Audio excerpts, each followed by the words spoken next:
¿Por qué un Dios bueno permite el mal y el sufrimiento?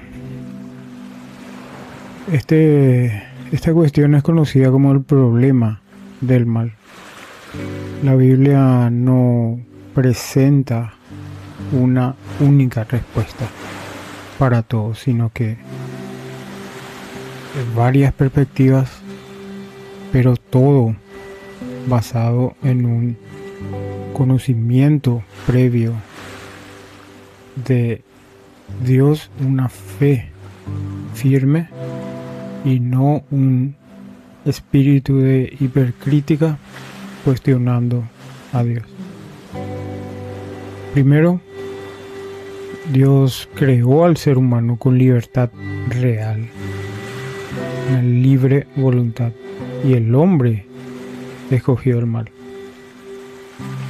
El primer fundamento es que Dios creó al hombre a su imagen y semejanza, con la capacidad de amar, obedecer y decidir libremente.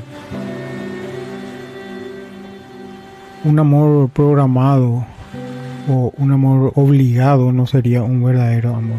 Por eso, la libertad implica también la posibilidad de rechazar a Dios.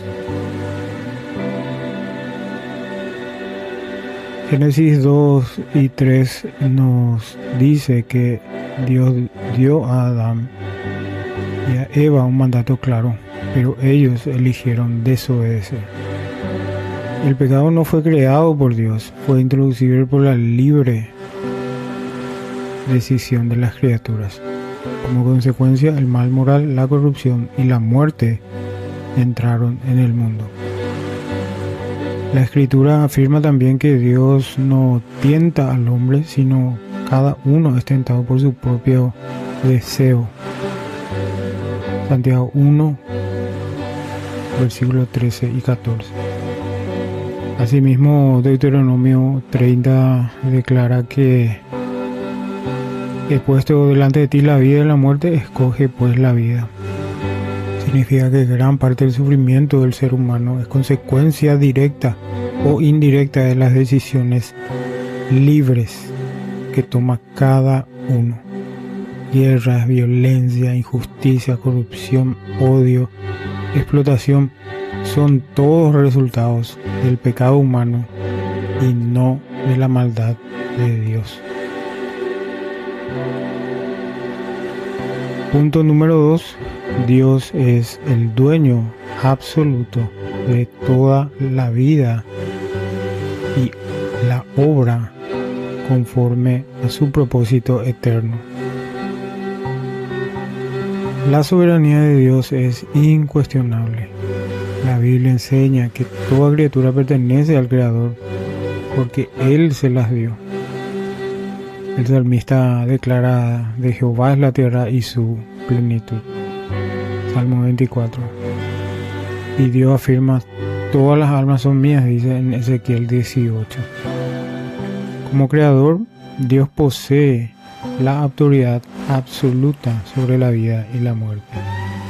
Desde una perspectiva humana, carnal, no creyente, mundana, solo vemos una pequeña parte y queremos culpar a Dios de la muerte.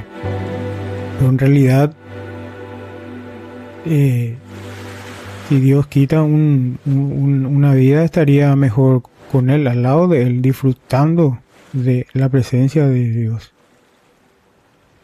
Dios desde el principio, desarrollo y final conoce toda la vida de cada uno aquí en la tierra. Lo que a nosotros nos parece en un mal sentido puede formar parte de un propósito general eterno que no podemos comprender.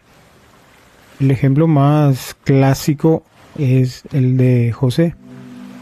Después de haber sido vendido por sus hermanos como esclavo, dice en Génesis 50: vosotros pensaste mal contra mí, pero Dios lo encaminó a bien. Los hermanos actuaron libremente y con maldad. Sin embargo, Dios utilizó ese mismo acto para preservar la vida de toda una nación. Dios no fue el autor del pecado de ellos, sino Él fue el que finalmente tuvo la victoria sobre las consecuencias del pecado de ellos.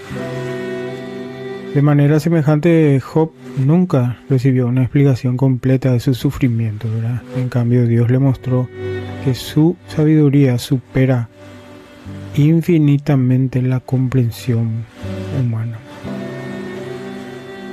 Entonces,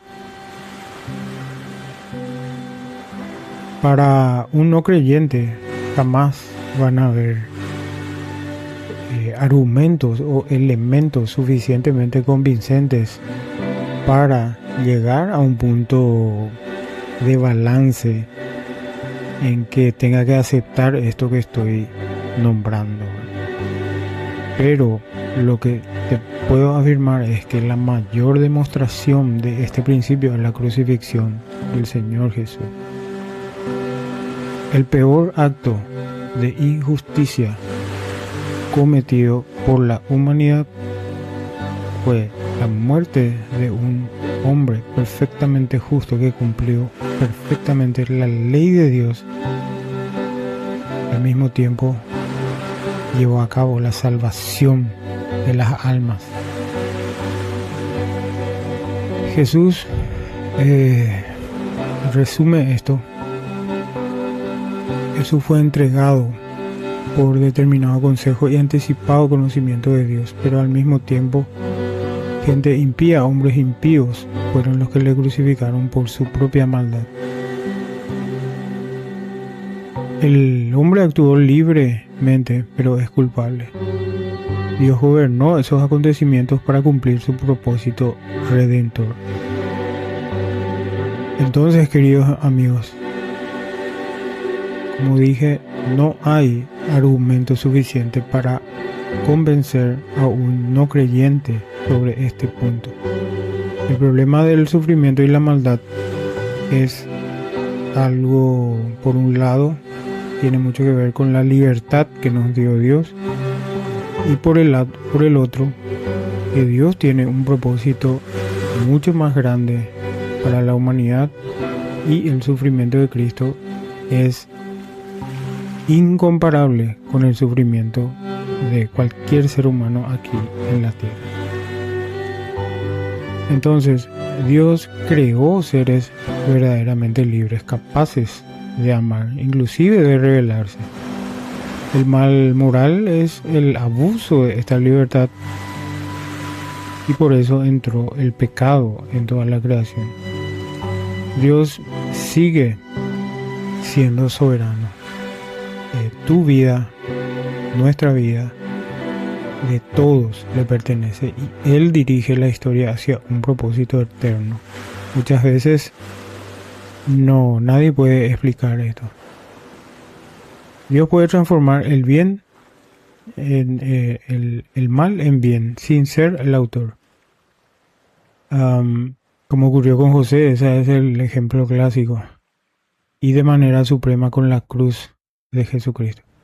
El cristianismo no ofrece un Dios distante del sufrimiento, sino un Dios que entró en la historia, sufrió como persona, como ser humano en Jesucristo, y finalmente erradica el mal y va a juzgar toda injusticia y va a restaurar la creación.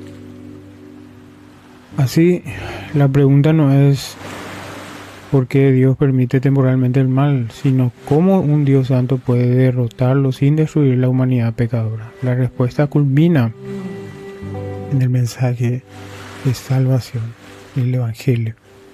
Dios permite el mal por un propósito eterno, por un tiempo, limita su alcance, lo gobierna soberanamente y finalmente vencerá mediante la obra redentora de Jesucristo.